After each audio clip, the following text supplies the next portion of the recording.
When the funeral procession rolled past the state capitol, it passed under a giant flag raised by firefighters and drew the salute of perhaps 100 people who came out of the building to stand at attention. How old were you when you first learned that your grandfather had done something really special in life? You know, he's a pretty humble guy. Maybe the last 15 years. John George Schepperle Jr. grew up on a farm on Boonville Road in Jefferson City. He graduated from J.C. High School in 1943 and joined the Marine Corps the following year. By the following winter, he was headed to a small island about 750 miles south of Tokyo as part of the U.S. invasion force. It was called Iwo Jima. He didn't really grow up hearing about it.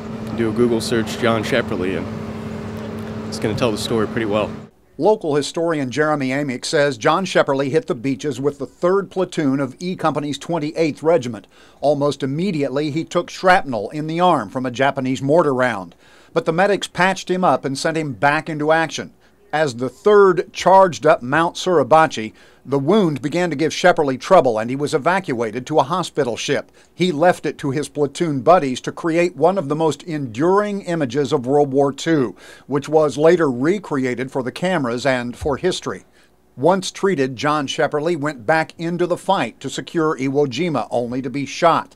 This wound won him a 2nd Purple Heart and a trip back to Hawaii for treatment. He left the service in '46 and came home to a quiet life in Jefferson City. And just to sit down and hear the stories that he has to tell is just amazing. The community buried John Schepperle with full military honors.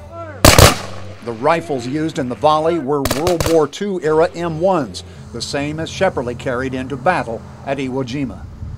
They all went in, shoulder to shoulder. What would he think of all this? He would have been probably the most embarrassed guy out here.